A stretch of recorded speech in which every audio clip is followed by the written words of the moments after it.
দীর্ঘ প্রায় 15 বছর পর কোনো ধরনের বাধা বিপত্তি ছাড়াই মুক্ত বাতাসে সিলেটের মাটিতে সমাবেশ করতে যাচ্ছে বিএনপি।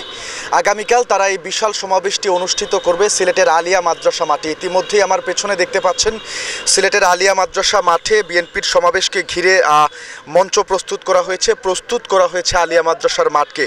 বিগত আওয়ামী সরকারের আমলে বিএনপি এবং অঙ্গ সহযোগী সংগঠনের নেতাকর্মীরা তারা প্রায় কোনো প্রোগ্রামই বা তাদের কোনো সমাবেশ মিছিল মিটিং তারা বাধাহীনভাবে করতে পারেনি। তাদের প্রত্যেকটি সমাবেশেই কিন্তু আমরা দেখেছি পুলিশি বাধা ছিল, গণগ্রেপ্তার চালানো হতো। তো এক্ষেত্রে কিন্তু প্রেক্ষাপটটা এখন একটু ভিন্ন। গত 5 আগস্ট আওয়ামী সরকারের পতনের পর বিএনপি নেতাকর্মীরা অনেকটাই বাধাহীনভাবে তাদের সকল কার্যক্রম সিলেট সহ পুরো দেশে চালিয়ে যাচ্ছেন। এরই ধারাবাহিকতায় বিশ্ব গণতন্ত্র দিবস উপলক্ষে বিএনপি একটি বিশাল সমাবেশের আয়োজন করেছে। পুরো দেশ জুড়েই তাদের এই সমাবেশ চলবে একযোগে, এবং এরই ধারাবাহিকতায় কিন্তু সিলেটের আলিয়া মাদ্রাসা মাঠেও তারা এই সমাবেশটি করতে যাচ্ছে। এবং ইতিমধ্যে আপনারা দেখতে পাচ্ছেন মঞ্চ প্রস্তুত হয়েছে আলিয়া মাদ্রাসা মাঠ। আগামীকালকে অর্থাৎ মঙ্গলবার বিশ্ব গণতন্ত্র দিবস উপলক্ষে সিলেট মহানগরীতে সমাবেশ ও র্যালি করবে বিএনপির সিলেট বিভাগ।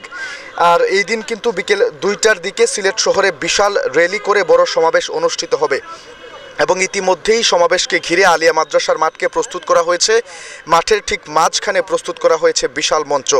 এবং আমরা যেমনটা জানতে পেরেছি, বিএনপির আগামীকালকের এই সমাবেশে প্রধান অতিথি হিসাবে বিএনপির স্থায়ী কমিটির সদস্য মির্জা আব্বাস তার থাকার কথা রয়েছে। এছাড়াও কিন্তু বিশেষ অতিথি হিসেবে আরও একাধিক কেন্দ্রীয় নেতা বক্তব্য রাখবেন আগামীকালকের সমাবেশে, এমনটি বিএনপির একাধিক সূত্র আমাদেরকে নিশ্চিত করেছে।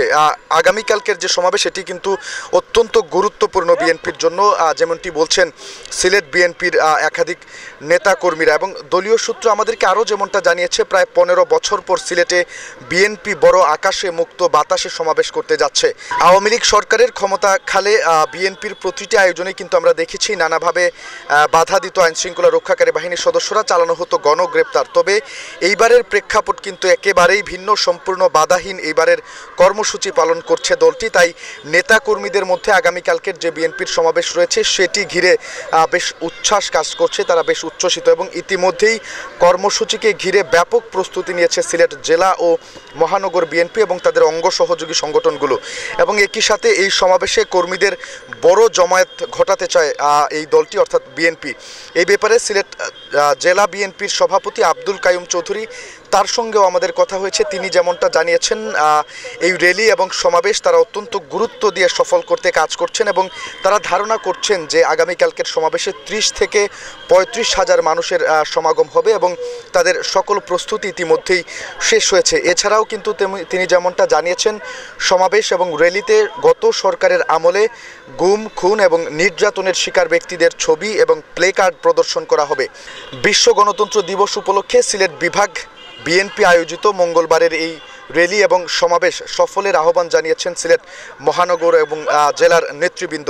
এবং রবিবার গণমাধ্যমে পাঠানো এক বিবৃতিতেও কিন্তু সিলেট মহানগর বিএনপির ভারপ্রাপ্ত সভাপতি ও কেন্দ্রীয় বিএনপির সহ সাংগঠনিক সম্পাদক মিফতা সিদ্দিকী এবং সাধারণ সম্পাদক ইমদাদ হোসেন চৌধুরী তিনি যেমনটা জানিয়েছেন যে বিশ্ব গণতন্ত্র দিবসে সিলেটের গণতন্ত্র দিবসের র্যালি ও সমাবেশ অত্যন্ত গুরুত্বপূর্ণ তাদের জন্য। সিলেটবাসীকে সঙ্গে নিয়ে বিএনপি নেতাকর্মীরা গণতন্ত্র দিবসের র্যালি এবং সমাবেশ সফল করবে। সিলেট মহানগর বিএনপির অন্তর্গত 42টি ওয়ার্ড সহ অঙ্গ সহযোগী সংগঠনের নেতাকর্মীরা দুপুর 2টার মধ্যেই আলিয়া মাদ্রাসা মাঠে উপস্থিত হয়ে সেখান থেকে তারা সমাবেশ শুরু করবেন এবং সমাবেশ শেষে র্যালিতে অংশগ্রহণের জন্য বিএনপির মহানগর এবং জেলার নেতৃবৃন্দ তারা কিন্তু আহ্বান জানিয়েছেন। এবং আমরা সরেজমিনে যেমনটা দেখতে পাচ্ছি, আলিয়া মাদ্রাসা মাঠ ঘিরেই কিন্তু একটি সাজ রব রয়েছে। মাঠের ঠিক মধ্যখানে মঞ্চ নির্মাণ করা হয়েছে এবং আগামীকালকের সমাবেশটি অত্যন্ত গুরুত্বপূর্ণ বিএনপির জন্য, যেখানে উপস্থিত থাকবেন দলটির স্থায়ী কমিটির সদস্য মির্জা আব্বাস সহ একাধিক কেন্দ্রীয় নেতারা কিন্তু এই সমাবেশ সফল করতে তারা সিলেটে অবস্থান নেবেন এবং বক্তব্য রাখবেন। এই সমাবেশ ঘিরে যেহেতু দীর্ঘ 15 বছর পর কোনো ধরনের বাধা বিপত্তি ছাড়াই একদম মুক্ত আকাশের নিচে তারা সমাবেশ করতে যাচ্ছেন, যেখানে কোনো আইনশৃঙ্খলা রক্ষাকারী বাহিনীর বাধা থাকবে না কোনো গণগ্রেপ্তার। এই সমাবেশ করতে পেরে কিন্তু বিএনপি নেতাকর্মীরা বেশ উচ্ছ্বসিত এবং তারা আশা করছেন তাদের সাথে সাথে সিলেটের সর্বস্তরের মানুষজনও আগামীকালকের এই সমাবেশকে সফল করতে তাদের সাথে যোগ দেবেন, এমনটাই প্রত্যাশা বিএনপির জেলা এবং মহানগরের নেতৃবৃন্দের। দর্শক, বিএনপির আগামীকালকের সমাবেশ এবং র্যালি নিয়ে আমার কাছে আলিয়া মাদ্রাসা মাঠ থেকে এই ছিল এখনকার মতো সর্বশেষ। আমাদের সাথে থাকার জন্য সবাইকে অসংখ্য ধন্যবাদ জানাচ্ছি। পরবর্তী আপডেটের জন্য অবশ্যই সিলেট ভিউয়ে চোখ রাখুন।